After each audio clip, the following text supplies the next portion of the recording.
E aí pessoal, sejam todos bem-vindos à Sala 1604. Essa semana a gente está aqui para falar sobre um assunto que gera muita dúvida entre a galera. Quando a gente faz os nossos podcasts sobre 3D e sobre as áreas de atuação, uma coisa que a galera sempre pergunta é sobre a área de impressão 3D. A gente sempre comenta o que é impressão 3D, mas a gente nunca entra tão profundamente nesse assunto. E hoje o nosso tema é especificamente sobre isso. Hoje a gente vai falar sobre impressão 3D.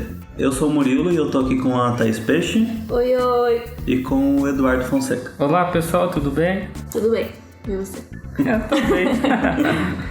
Antes da gente começar o episódio, faz aquele favor pra nós, deixa o seu like, que ajuda bastante a gente pra gente continuar fazendo conteúdos pra vocês. Compartilhe com os amigos. Exatamente, compartilhe com seus amigos que vocês acham que vão curtir o nosso podcast. Confira os nossos outros episódios. Semana passada a gente fez um episódio só sobre textura e sobre pães com o Paul Paulino. Nossa, eu fiquei com muita fome. Ai. Tenho certeza que vocês vão gostar. Vão lá e dão uma conferida. E vamos pro episódio de hoje. Então acho que pra gente começar, acho que o Eduardo pode falar um pouquinho mais sobre ele. Então tá bom, vamos lá. Eu sou formado em Design de Produto pela Universidade Federal do Paraná e estou terminando um mestrado lá também na área de design com o tema escultura digital de personagens. Já trabalhei com design de embalagens e a ênfase era a prototipagem rápida de embalagens. Então eu já tenho alguma experiência com impressão desde 2008, quando eu fiz um estágio numa empresa chamada Speed Parts e lá eu modelei um solado de calçado que foi impresso, isso lá em 2008. Depois, com esse know-how de impressão 3D e modelagem de calçados que eu adquiri nessa empresa, eu fui trabalhar na OUS. E lá na OUS, de volta, meu foco era impressão 3D. E novamente eu ajudei no processo de desenvolvimento de um solado. Os primeiros solados de calçados que a OUS teve, eu ajudei na concepção e na prototipagem rápida dele, na impressão 3D. Só que eu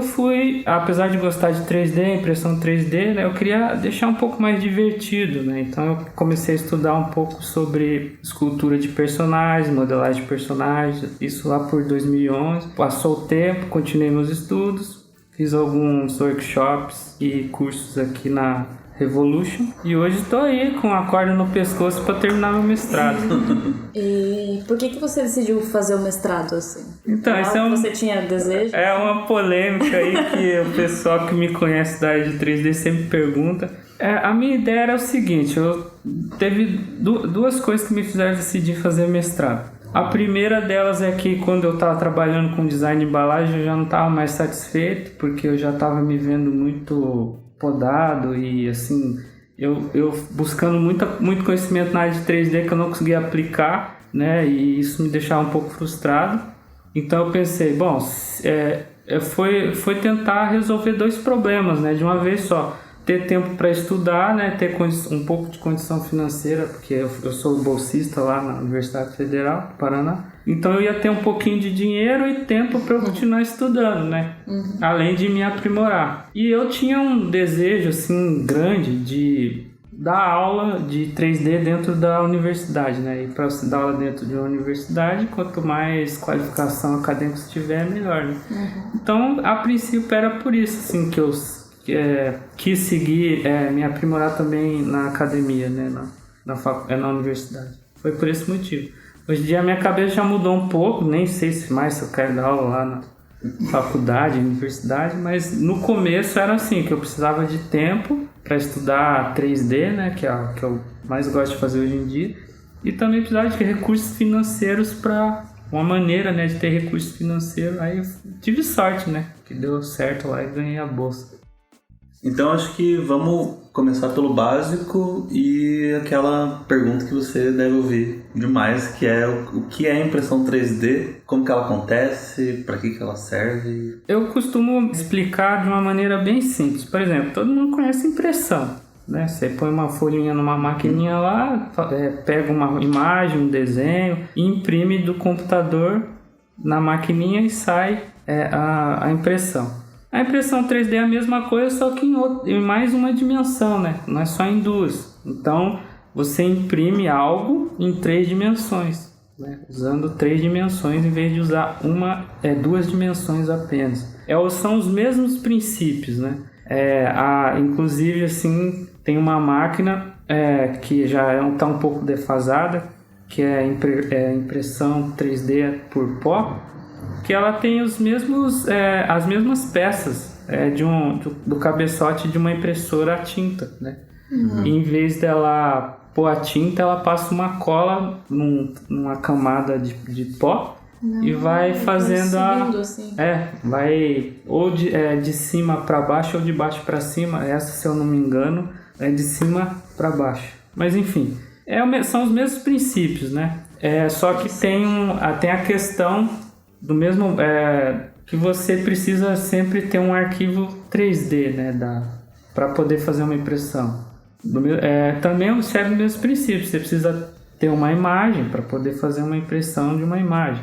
No caso da impressão 3D, você precisa de um arquivo 3D gerado por algum software para poder fazer a impressão 3D disso. E precisa também fazer algumas otimizações, né? Que não é só pegar o arquivo e jogar lá no programa da máquina para imprimir que vai imprimir, né?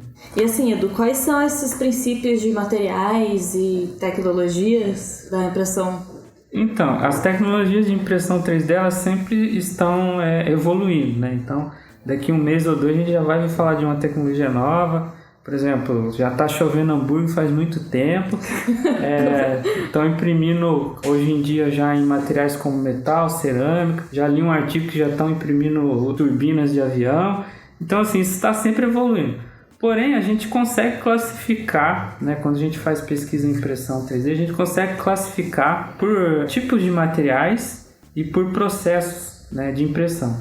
Os tipos de materiais a gente pode classificar em sólidos, líquidos e por pó, né? Então, até o momento são esses os tipos de material que daria para fazer. E nos processos a gente pode classificar pelo processo aditivo, que é quando você adiciona material, processo subtrativo, que é quando você retira material, né? Então, como exemplo, processo aditivo a gente teria essas máquinas que a gente conhece, que é por FDM. O que seria FDM? Imagina uma máquina que tem uma pistolinha de cola quente, né, que tem um filamento que entra por um local específico, e essa pistolinha de cola quente vai desenhando camadas, né, e vai, né, ou subindo ou descendo a base, e isso vai dando forma ao objeto que você está querendo imprimir. E os subtrativos seriam máquinas, como exemplo, CNC, que são máquinas que você precisa injetar um código numérico e essa máquina interpreta esse código numérico usinando peças, né? Aí pode ser madeira, pode ser metal, pode ser plástico, né? Então ela retira material e usa uma fresa, que é uma espécie de uma broca que vai retirando o material do objeto. E tem mais um processo que é o formativo, que é um pouco mais viajado, digamos assim, mas ele também é considerado um processo de impressão, que a gente pode imaginar uma placa de algum tipo de plástico quente, e essa máquina tem pistões que vão batendo e conformando a peça, né? Então eles usam para fazer peças grandes. Se eu não me engano, eu já vi um sofá sendo feito desse jeito, bem maluco mesmo. Mas é coisa assim que talvez fique um pouco no experimental ainda, né? Não é uma coisa muito divulgada. Então a gente consegue classificar, né, por material e por processo. E aquelas canetas assim que você desenha e... então... É mais processo? Um processo seria o processo aditivo, né? E usa os mesmos princípios da máquina FDM que eu expliquei agora há pouco, né? Que você tem um material que derrete dentro daquela caneta e você vai desenhando camadas, mas é a sua mão livre, né? Não é computadorizado, tem um controle mais preciso. E você comentou que você já estava trabalhando com isso desde 2008. Sim. E eu não fazia ideia de que tinha impressão 3D desde 2008. Desde quando que já é feito esse processo? Então, impressão 3D existe já faz bastante tempo. Desde a década de 70, por aí, né? 80 começou a expirar algumas patentes a gente começou a massificar mesmo, a gente ter conhecimento a partir de 2009. Meu Deus, mas 70, 80 é muito tempo. Caraca! Tô chocada. Nessa época as máquinas custavam milhões de dólares. Ninguém contou isso pra gente. Exato. Não, mas a tecnologia já existe. Pra vocês terem uma ideia, agora eu tô recordando, tem um filme do Jurassic Park, que eu acho que é o terceiro, é o 3, o Jurassic Park 3, que eles fazem uma pecinha que tem, que na história ela é uma parte do crânio do Velociraptor e eles usam para se comunicar, e nesse filme mostra uma maquininha bem basicona de impressão 3D já. Nossa, isso já legal. E eles fazem por ressonância magnética essa parte do crânio do Velociraptor para fazer o som dele. Que massa. Então o conceito já existe, já faz tempo que tem, né? E a tecnologia já era aplicada há algum tempo atrás. Talvez a gente ter ouvido falar mais de impressão 3D mais de uns anos para cá, talvez porque se tornou mais acessível, talvez? Sim. Eu estava conversando com a Thaís que essa tecnologia aditiva que a gente conhece do FDM, ela é da década de 80 e foi na década de 80 que inspirou as patentes dela, né?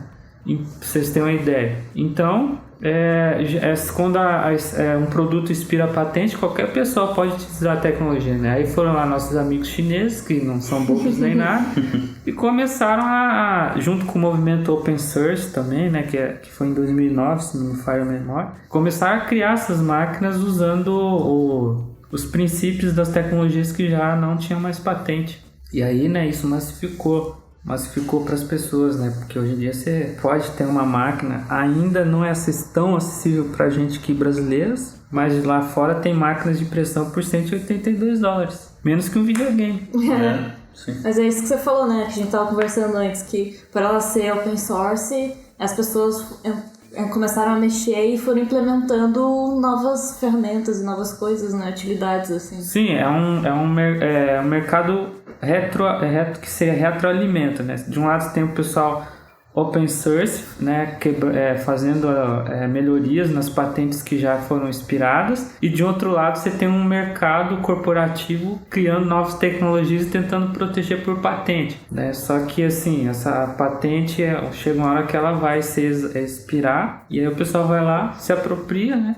Porque não tem mais essas questões legais. Sim. E desenvolve novas tecnologias, né? Muito massa. Eu gostaria de ressaltar, assim, para esclarecer para o pessoal que está ouvindo esse podcast, que a gente tem dois tipos de mercado, né? A gente tem o mercado da impressão para massa, né? Que eu chamo, que é esse mercado onde a gente tem essas máquinas por FDM, que tentam ser um pouco mais acessíveis, né? Tem materiais que são mais acessíveis.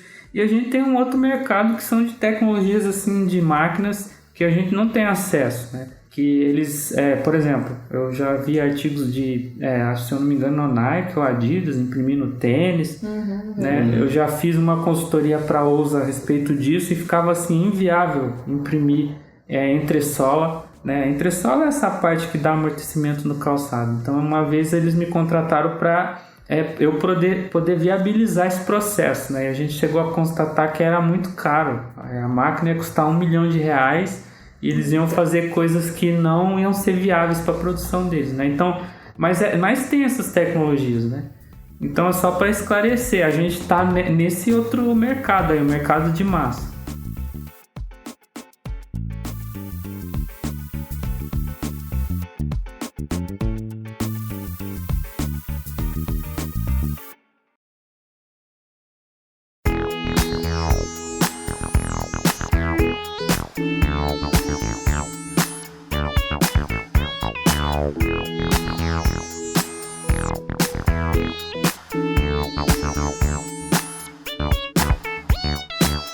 Tá, então agora eu tenho uma pergunta que é o seguinte: eu uso o ZBrush, eu tenho um modelo. Certo. Quais são esses processos a mais que um trabalho ele tem que passar para ele ser impresso em 3D? Tá, uma das primeiras coisas que você tem que fazer no processo de escultura digital do ZBrush é decimar a malha. Por que isso? Porque quando você está fazendo escultura no ZBrush, ele tem milhões de polígonos sendo feitos, né? E é isso que permite a escultura digital. Só que tem certos equipamentos, né, certos softwares que não aceitam tantos polígonos assim. Então, o primeiro estágio seria decimar a malha, né? Você precisa diminuir a quantidade de polígonos usando o plugin Decimation Master para manter a mesma forma e ter menos polígonos para você ler em outro software. Aí, como as impressões 3D, elas geralmente quando você vai fazer uma impressão 3D, eles cobram por hora, né? Você tem que, e por material também, você precisa também otimizar a malha no sentido de às vezes não deixar o objeto sólido, né? Tentar fazer uma casca, por exemplo, né? Aí tem maneiras de fazer isso no ZBrush. Deve ser oco, né? Ser oco. Tentar deixar uma espessurinha, né? Uma espessura mínima, assim. Mas se você só pegar o arquivo e jogar lá para a máquina, ela vai tentar fazer aquilo meio que sólido, né? E isso encarece muito a impressão. Né? Então você precisa encontrar maneiras de subtrair massa, digamos assim, desse modelo que você está fazendo, né? Você pode fazer isso com a ferramenta Boolean, né? Que tem o Boolean subtrativo. Além de ter o Boolean que você, né, gruda tudo, tem o que tira coisas, né? Então você pode retirar através dessas técnicas, um Boolean. Dependendo da peça, você precisa seccionar ela, né? Cortar em partes. E quando você faz isso, você tem que desenvolver as keys, né? Para poder encaixar um braço, uma perna, um tronco, uma cabeça. Esse processo ele já foi superado pelo Live Boolean, se eu não me engano, na versão R8 do ZBrush. Então já tem uma tecnologia lá no próprio ZBrush que te ajuda a fazer esses encaixes, né? E se você fizer isso, otimizar a malha, né? Tentar subtrair material dessa malha e fazer essas chaves, né? Essas keys para poder conectar as peças, você já tem um workflow para poder fazer a sua impressão. Aí a única ressalva que eu faço é na questão de resolução, né? Você não vai conseguir uma resolução assim top aí, que nem uma Iron Studios ou uma Prime One fazendo impressão nessas máquinas que a gente citou, né? Que essa tecnologia aditiva, né? Que é o FDM. Ele não tem uma resolução assim suficiente para fazer em escalas, eu diria, abaixo de 1:5, né? Se fosse 1:10, 1:20, talvez. Mas abaixo fica ali, não faz os detalhes. Tem um software assim que é o mais utilizado para impressão 3D ou depende da pessoa? Não, eu, por exemplo, já usei Rhinoceros na época do design de produto para fazer modelos de impressão 3D, já usei o 3ds Max, já usei o ZBrush, né? A única ressalva é que o software ele precisa dar saída para o tipo de arquivo chamado STL. Se ele der saída para esse arquivo, que é a extensão comum para fazer impressão 3D, você consegue usar normal. Tá, já que a gente está entrando um pouquinho mais nessa parte, fala um pouquinho mais pra gente sobre o mercado de trabalho nessa área de impressão 3D. Tudo bem, eu vou falar baseado na minha experiência como designer e do que eu tenho visto nas minhas pesquisas. Em design de produto, quando a gente faz a faculdade, a gente já aprende um pouco sobre impressão 3D, né? Então, na área de design de produto sempre tem demanda, né? Então, hoje em dia, eu diria assim que se a pessoa comprar uma máquina dessas que a gente vê comercializar aí no nosso mercado, ele já pode propor, né, ideias para fazer protótipos de design, né, para uma empresa, pode auxiliar algum aluno que está em formação ainda a desenvolver o TCC dele, né, pode criar algumas coisas, brinquedos, coisas do gênero. Também tem, já fiz trabalhos na área de joias, só que daí usa outras tecnologias, não usa essas mais comuns que a gente mencionou,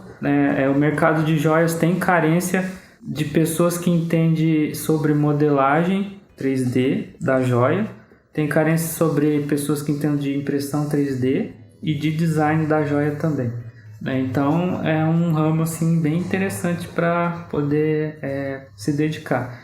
Também dá para criar props para cosplay, né? Esses dias eu vi um vídeo de um xará meu aí, o Eduardo, que tem uma empresa chamada Firecrag Props, e ele desenvolve cosplay. Eu achei bem interessante a ideia dele, né? Então é um mercado que ele está explorando aí, né? Tá dando bons resultados para ele lá. A gente depois deixa nos links lá, né? Nos comentários lá, os links dos vídeos dele. Então dá para fazer essas coisas, né? Você também pode criar seus próprios objetos, né? Dar consultoria em relação a isso. Tanto na fase de criação dos arquivos quanto de impressão, né? Se você adquirir uma impressora. E, baseado na minha experiência, seria essas áreas assim, que eu vejo que com as tecnologias que a gente tem hoje, né?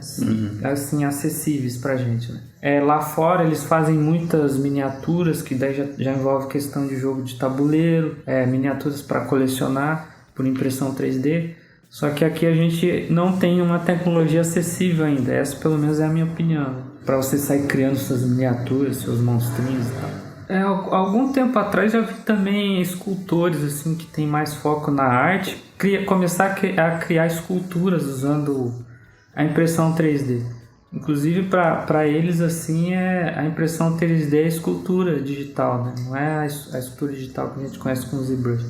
Então eles faziam alguns sketches no papel e começavam a usar simulações no computador para criar essas esculturas e expor elas. A impressão 3D, pela minha experiência, tem muito essa coisa do desenvolvimento mesmo, da criação para o desenvolvimento. Fora dessas áreas de design e entretenimento, como medicina, engenharia, você sabe quais são as aplicações? Eu vi alguns casos, algumas empresas do Brasil estavam criando mais para medicina veterinária, assim, criando bicos de animais, próteses. Essa área da medicina tem bastante aplicação, é verídico isso. Já vi um documentário? Não, no Fantástico passou uma vez, eles reconstruindo o casco de uma tartaruga, fazendo o bico de um pássaro que perdeu o bico, né? Então tem bastante esse tipo de aplicação. Dá para fazer prótese para um cachorro, por exemplo. Eu já vi também que já estão imprimindo alguns tipos de órgãos, sei lá, orelha. Né? Nossa, o céu é o limite, né? Por que eles não vão inventar daqui uns 100 anos, mais ou menos? Tá chovendo hambúrguer, eu sei que já tem por aí. O que eu quero saber é impressão de comida. Quando? Isso aí vai demorar um pouquinho, mas eu já vi alguns experimentos nesse campo aí. Ia ser bem legal, né? Você aperta o botão cheeseburger. Ai, meu Deus, quero. Ai, que foda. Então, Edu, aquela hora que você falou sobre a acessibilidade da impressora, eu queria saber como é que tá realmente acessibilidade para a pessoa imprimir o seu próprio modelo e ter em casa. O meu sonho de consumo sempre foi ter uma impressora 3D, não importa que tecnologia que fosse, né? Mas para mim, no momento, ainda não foi acessível. No nosso mercado aqui brasileiro, a gente tem impressoras aí girando em torno de 3 mil e alguma coisa, 4 mil, 5 mil, aí vai ser o limite, né? Mas fica em torno, eu diria, de uns 3.500 a 5 mil reais uma impressora. Lá fora tem impressoras 3D a partir de $182. Né? Então, se você fizer as continhas aí e tentar importar, sai um pouco mais barato. Os trabalhos que eu fiz, a gente sempre mandava os arquivos para uma empresa desenvolver os protótipos, né? Que, na minha opinião, se você não tiver uma grande demanda, é o que é mais acessível, né? Eu, por exemplo, tenho o sonho de criar miniaturas para jogo, de tabuleiro ou coleção. E eu já fiz cotações que a impressão ficou por R$20, né? Então é uma coisa bem acessível, assim, né? A miniatura, né? A matriz para eu tirar a cópia. Aí fui fazendo vários modelinhos e testes, né? Ficava em torno aí do mínimo 20 até o último que eu fiz foi o Mestre Yoda, o busto do Mestre Yoda. Ficou por 140 e poucos reais, né? Então, assim, é uma margem que dá pra você... Aí, assim, se for maior, né? For, sei lá, maior quanto? Se for coisas acima de 15 centímetros, por exemplo, e você não conseguir otimizar, né? Como eu mencionei anteriormente, essa malha, esse protótipo, vai começar a ter um custo que não vai ficar tão viável assim, né? Lá fora é bem mais acessível você comprar máquinas, você ter acesso aos serviços, Né? Aqui eu diria que a vantagem seria o serviço, no caso, né? Você ter não ter a máquina, mas ter mandar para alguém, uma empresa fazer a impressão dessa peça.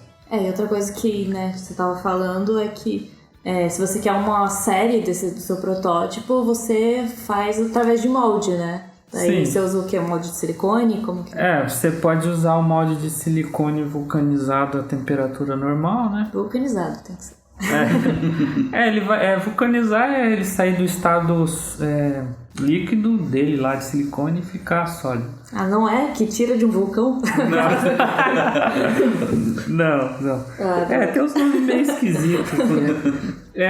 Aí tem um processo que você tem que fazer o molde, né? Usar esse silicone, fazer a cama de plastilina para tirar metade do molde, depois tirar essa cama de plastilina e fazer a outra metade, né? Aí você pode fazer bipartido, passando desmoldante de um lado. Aí desmoldante pode ter assim um pouquinho de detergente, que funciona, que eu já fiz isso com iodo. Que ela não é tudo em um molde só. Ela tem um molde, por exemplo, separado, dividido em 2 no meio. Sim, a maioria das questões, quando se fala de molde de algum objeto que você faz, assim, que quer replicar, você resolve com 2.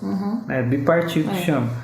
Mas dá pra fazer também um blocão, assim, né? Joalheria usa muito isso. Aí vai lá com o estilete, corta num lado lá e saca o que tá lá dentro e usa o molde. Porque isso também é outra coisa que tem que se pensar, né? Na hora de fazer o molde e na forma que você vai encaixar e retirar o molde sem quebrar a peça. Esse é um ponto bem específico. Isso tem a ver com o design do objeto que você está fazendo, que você já tem que ir pensando como que ele vai ser produzido lá na frente, né? Isso é um pormenor que a maioria das pessoas esquece. Vai modelando ali no fluxo ali, achando super legal, mas e para produzir isso, né? Então, quando você for fazer o molde, tem que pensar que tem que sacar lá de dentro a peça. E muitas vezes tem áreas que você não vai conseguir sacar. Vou dar um exemplo: personagem com a boca aberta. Vai entrar silicone, né, em todos os locais ali. E você não vai conseguir tirar se entrar dentro da boca do personagem. Tem que fazer ele com a boca fechada, né? Dando aquele sorriso maroto ou bravo. Né? E também em relação ao tronco e ao braço, né? De repente, se você deixar algum espaço negativo entre o braço e o tronco, vai entrar silicone ali, aí você não vai conseguir sair. Então essas são coisas assim que o pessoal que trabalha bastante com escultura digital para impressão tem que sempre estar ligado. Às vezes você faz uma modelagem que funciona para um print, para uma animação talvez, ou para um jogo, mas às vezes não funciona para a escultura impressa em 3D. E já que estávamos falando em impressora de comida, Eduardo, qual é o futuro da impressão 3D? Olha, eu acho que esse futuro... Na sua opinião, né? Esse futuro pra mim mesmo já que chegou, porque há 10 anos atrás eu ouvia falar que iam imprimir casas, hoje eles já imprimem casas. É verdade. Eu acredito que o futuro, assim, tá bem focado nessa questão da alimentação, né? A saúde, assim espero. A saúde já usa bastante da impressão 3D, né? Eu esqueci o termo, mas quando eu fui fazer mestrado, meu pré-projeto de pesquisa era impressão para diagnóstico em saúde. Então, para não traumatizar, para vocês terem uma ideia, para não traumatizar tanto o paciente, o médico fazia estudos em protótipos antes, né? Não saía cortando o paciente, fazia estudos do crânio dele, da região afetada, através de ressonância magnética era possível imprimir os protótipos. Ele conseguia fazer esses estudos e depois ele ia fazer a operação, né? Então a medicina usa muito da impressão 3D, né? E tem a tendência de cada vez melhorar. Por que não começar a imprimir órgãos, né? Sei lá, começar a imprimir comida. Eu acho que é por aí que vai ter bastante evolução, assim, daqui a alguns anos. Alguns longos anos, né? Mas eu, assim, pelo que eu já pesquisei no assunto e vi, né? Medicina, alimentação. Agora a gente falou um monte de coisa boa. Eu quero fazer uma pergunta... Black Mirror, uma pergunta mais nebulosa. Que a gente também escuta falar muitas coisas que podem acontecer de ruim por causa da impressão 3D, né? Não é o caso que eu já vi matérias de pessoas que conseguem, tipo, imprimir uma arma completa, as peças dela, que é uma coisa que, por exemplo, não passaria no detector de metal de um aeroporto. Então, Qual é a sua perspectiva sobre isso? Então, eu acredito que uma tecnologia, ela pode ser usada, qualquer tipo de tecnologia pode ser usada tanto pro lado bom das coisas quanto pro lado ruim, né? Sim. E é inevitável, sempre vai ter alguém que vai querer subverter a ideia, deturpar, né? A gente tem como exemplo as teorias da relatividade, as teorias que envolvem todo o desenvolvimento da bomba atômica, né? Que a princípio não era para ser usado assim, né? Só que eu acredito muito que isso não tem como escapar, né? Sempre vai ter, não tem, não dá para imprimir arma? Claro que dá, daria para fazer coisas piores ainda com impressão 3D, mas eu acho que vai prevalecer a coisa boa mesmo, né? O lado bom da tecnologia, assim, tirando esses malucos aí que querem imprimir arma, assim. Tem que ser otimista, né? Senão... Não, você nem sai na rua mais, né? Não, hoje tá trovejando, não quero sair na rua. Essa é a minha opinião. Tem marcas da impressora 3D que são mais conhecidas? Tem empresas megalomaníacas, por exemplo, a 3D Systems, que é uma empresa bem conceituada na área de impressão, só que a gente, só se for muito abastado do dinheiro, você consegue comprar uma máquina deles, né? Tem a Z-Corp, que eles faziam talvez, né, bastante máquinas por impressão por pó, foi as primeiras que eu tive contato. Formlabs, né? A Formlabs, a MakerBot, essas são as mais bambambam aí. Aí a gente tem as que tem aqui no nosso país, né, tem a Cleaver Tecnologia, mas assim, eu diria o seguinte, que não é a importância assim não seria tanto de marca. Seria assim, se você adquirir uma máquina, você ter suporte técnico e condições de fazer manutenção dela. Isso é o primordial para você verificar. Porque as tecnologias vão sempre ser as mesmas, a resolução vai variar pouca coisa. Então, assim, questão de marca, não tem uma Nike, assim, quer dizer, até tem a Nike dos 3D, né, impressão 3D. Só que daí o mercado deles é outra coisa. Aqui pra gente tem várias, tem algumas aí que... E lá fora tem bastante gente assim que só compra as pecinhas lá e monta e já faz impressão 3D. Aqui não tem tanto essa questão de marca, essa marca é melhor, não sei o que. Tem só que ver se vai te dar suporte técnico e se depois a máquina precisar de manutenção, você ter condições de fazer manutenção nela. Também quero aproveitar e indicar o documentário da Netflix, né, que é Print the Legend, que é um documentário que fala sobre a história de várias empresas de impressoras 3D. Ah, sim, esse documentário é bem interessante. Ele mostra bastante o início assim, da massificação da impressão 3D, né, no mundo.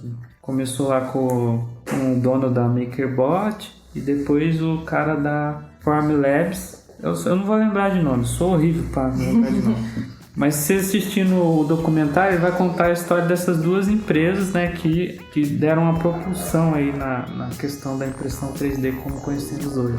É bem legal, recomendo. Então, se alguém que está ouvindo o podcast ou eu me interessei por impressão 3D como modelador, quais são, tipo... Qual é um caminho que eu tenho que seguir se eu quiser trabalhar com isso? Que dicas que você pode dar? Então, isso era um dilema que eu tinha também, né? Porque você não tem um curso assim que vai querer te ensinar. Geralmente é só um módulozinho lá dentro de um outro curso maior, né? No fórum do ZBrush já vi bastante gente mostrando soluções para fazer, por exemplo, aquelas chaves que eu mencionei para conectar peças de um personagem. O fórum do ZBrush seria um bom local para ver algumas questões, né, que eu já mencionei, como as chaves para poder fazer conexões, né? O nosso grandiosíssimo mestre Rafa Souza tem um módulo no curso dele lá de anatomia que só fala de como se pode preparar o modelo para fazer impressão. Que eu me recordo é isso, sim. Infelizmente não tem assim um recurso tão prático e acessível para você aprender, né? O que eu aprendi foi muito por tentativa e erro também, mas esse que eu já mencionei já te dá já te dá um bom início. Apenas busquem conhecimento. Infelizmente ou felizmente, né? Como já dizia o mestre Bilu também. O mestre Bilu. Mas assim, a parte técnica na minha opinião é a coisa que as pessoas têm que se preocupar por último. né? Que você, antes de fazer impressão, obviamente precisa de um arquivo 3D, né? E assim, ficar só pegando em repositório de 3D é meio estranho, mas preocupar, né, em aprender um pouco de escultura digital, um pouquinho de anatomia. Aí lá no final sempre tem um jeito de aprender, né, sobre impressão 3D, né? Não é uma coisa assim muito... Então é isso, pessoal. A gente está encerrando esse episódio por aqui. Se você gostou, já deixa... Se você não deixou no começo, deixa um like agora aqui pra gente. Se você tem algum comentário sobre o episódio, se você tiver alguma dúvida ainda sobre o tema, deixa aqui embaixo nos comentários que a gente responde você. Se inscreva aqui no nosso canal do YouTube, se inscreva no SoundCloud, se inscreva na nossa página do Facebook, do Instagram. E acompanhe o nosso blog no Revolution Now, que é lá que a gente centraliza todos os nossos conteúdos e informações. E é isso, queria agradecer ao Eduardo pela presença, valeu, cara. Que isso, precisando, estamos aí. Então é isso aí, até semana que vem, galera. Valeu. E falou, até mais. Tchau. Falou, pessoal, até mais.